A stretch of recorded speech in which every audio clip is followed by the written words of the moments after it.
कृषि कानून को लेकर भूख हड़ताल चल रही है किसानों की।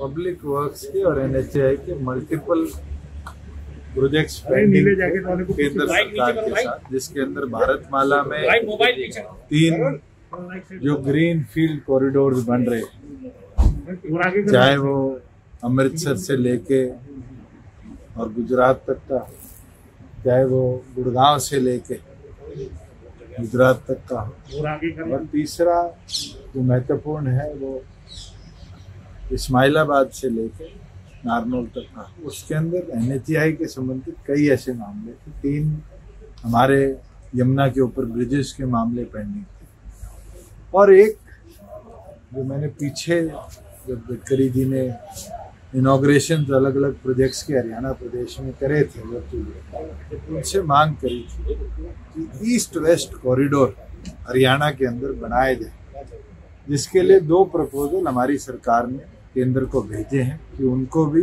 NHAI टेकअप करे। एक प्रोजेक्ट जो फाजिल्का को मेरठ के साथ जोड़ेगा, मेरठ की छावनी को बॉर्डर के साथ जोड़ता है, और दूसरा हिसार से लेके और रेवाड़ी तक का। इन 2 प्रपोजल के ऊपर चर्चा हुई कि इनका सर्वे करवाया जाएगा और जल्द से जल्द इनको टेकअप किया जाएगा। आप क्यों प्रदेश के अंदर NH के भी कई ऐसे मामले थे जो एक्विजिशन के अंदर पेंडिंग पड़े हैं, एक्विजिशन की डिसइंबर्समेंट पेंडिंग पड़ी है, जो इलेक्ट्रिकल डिपार्टमेंट के साथ पेंडिंग पड़ी, उसके ऊपर भी आला अधिकारी हमारे प्रदेश के भी मौजूद हैं, जिनने टाइम बाउंड एक्शन लेने की कमिटमेंट हमने करी है, तो हमारी ओर से भी उसको जल्द से जल्द निपटाया जाए। जहाँ कृषि कानून की बात है, गडकरी जी भी फार्म समय से जुड़े रहे हैं, उनने अपने क्षेत्र के अंदर कई ऐसे प्रोग्रेसिव कदम उठाए, बिल्कुल उन पर भी चर्चा हुई। और कैसे, क्योंकि एक विभाग इंडस्ट्री का जो सब विभाग है MSME, जिसके अंदर वो केंद्र में मंत्री है, प्रदेश में वो जिम्मेवारी मेरे पास है, उस पर जरूर मेरी चर्चा हुई है कि फार्मिंग सेक्टर को और एडिशनल सपोर्ट भी ये दे पाएगा। एथेनॉल बेस्ड जो फ्यूल प्रोडक्शन की बात है, उसके अंदर हरियाणा सरकार जल्द केंद्र को प्रपोजल भेजेगी कि हमें एथेनॉल प्रोडक्शन के MSME के तहत 50 ऐसे प्रोजेक्ट्स दिए जाए, जिससे चाहे वो मक्के से हो, चाहे वो चावल से हो, चाहे और ऐसे प्रोड्यूस हो, वो यूटिलाइज करते प्रदेश में हम एथेनॉल की प्रोडक्शन को बढ़ाने का काम करते हैं। और केंद्र सरकार अपने जितने भी व्हीकल यूज करती है, उनके अंदर एथेनॉल यूटिलाइजेशन के कदम उठाने का। आज आपकी मुलाकात ऐसे वक्त हुई है जब किसान भूख हड़ताल पर है। किशन जी, भूख हड़ताल कर रहे हैं किसान। केंद्र एग्रीकल्चर मिनिस्ट्री और गृह मिनिस्टर इसके ऊपर चर्चा कर रहे हैं।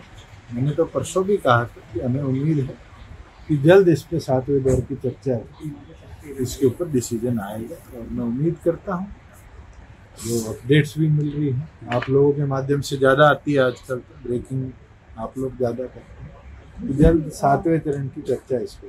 सर 44 घंटे का आपने कहा था कि जल्द खत्म हो जाएगा, 40 घंटे की बात आपने की थी, अभी तक सर हो नहीं पाया है। देखो, चर्चा अलग अलग संगठनों के साथ केंद्र की चलती आ रही है, अलग अलग लोग केंद्र के मंत्रियों से मिले भी हैं जो इस पूरी स्ट्राइक के अंदर।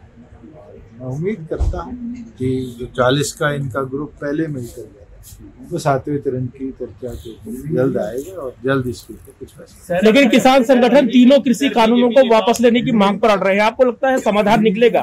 तो समाधान तो चर्चा से निकलेगा, अड़ने से तो निकलेगा। सर, और मैं उम्मीद करता हूँ कि जो छोटे मोटे मामलों बातें अटकी हुई है उस पर केंद्र भी झुकने को तैयार है, मगर किसान संगठनों के जो लोग हैं वो किसानी का फायदा देखते हैं, वो भी जरूर अपनी ओर से एक कदम वापस ले, जिससे एटलीस्ट जो ये स्टैंड ऑफ है ये किसानी का नुकसान है, किसानी का फायदा। कब तक बातचीत दोबारा ये तो आप किसान संगठनों के अंदर बैठे लोगों से पहले पूछिए।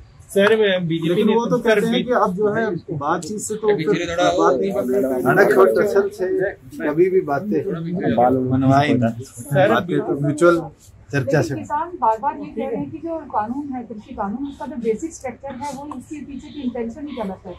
मेरे पास तो जो इनपुट्स आए थे वो यही थे कि वो अमेंडमेंट्स चाहते थे शुरू, वो एडिशनली एमएसपी लिखित में लिखी आए वो चाहते थे, और उसके ऊपर केंद्र मानने को तैयार।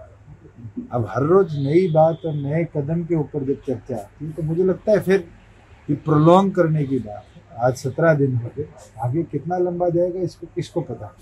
चर्चा कर कर इसको निपटाया जाए, इसी से ही किसान का भी भला होगा और केंद्र सरकार भी इनकी बात। सर, बीजेपी नेताओं से जब न्यूज एटीन की बात हुई, ओम प्रकाश ने भी केंद्रीय मंत्री से बात की, उन्होंने कहा कि ओम प्रकाश चौटाला, आप प्रकाश सिंह बादल और अमरिंदर सिंह को आना चाहिए, किसानों से बातचीत करना चाहिए। क्या आप कहते हैं? उनका सुझाव जो है तो आप लोगों को पहले मिल चुका है, ये तो तीनों बड़े लीडर्स हैं, आप भी उन तक ये सुझाव पहुंचा सकते हैं कि वो आए, उनकी बात भी रखी जाए। किसानों के लिए इन सभी लीडर्स ने इतिहास में काम किया है, और उसका कारण है कि नॉर्थ इंडिया के अंदर ग्रीन रेवोल्यूशन ने एक रिकॉर्ड बनाया था।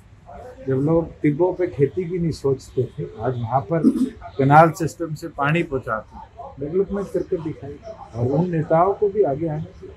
सर, आपने क्या व्यक्तिगत तौर पर बात की कि आप डिप्टी सीएम हैं? हाँ, उसका कमल तो ये है। देखो, प्रदेश के अंदर प्रोक्योरमेंट करना हमारा काम, और प्रोक्योरमेंट हमने रिकॉर्ड करी 7.5 लाख मेट्रिक टन बाजरा, जो इस देश के इतिहास में किसी प्रदेश ने नहीं खरीदा। हरियाणा ने इस बार खरीदा, और 55,000 मेट्रिक टन हम और खरीदे।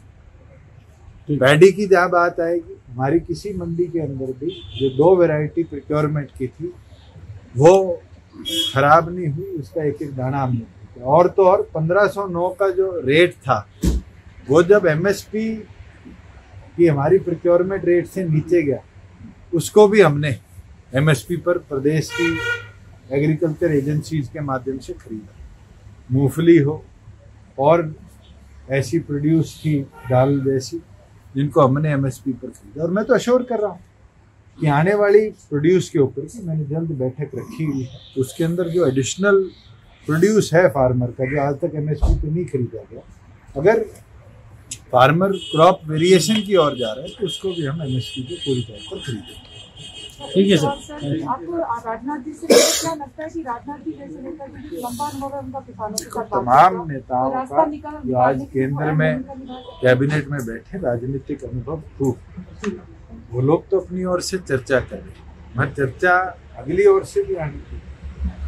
वन वे कनेक्शन कभी कामयाब। आगे जाके किस तरह की भूमिका निभा सकते हैं, आपको व्यक्तिगत तौर पर क्या लगता है? देखो, मैं तो ये मानता हूँ जितने नेता हैं उनका राजनीतिक और एक्सपीरियंस खूब है। अगर ये तमाम प्रयास करेंगे और किसान संगठन भी अपनी बातों को मानने को तैयार होंगे तो जरूर जल्द इस पर निर्णय। Thank you sir.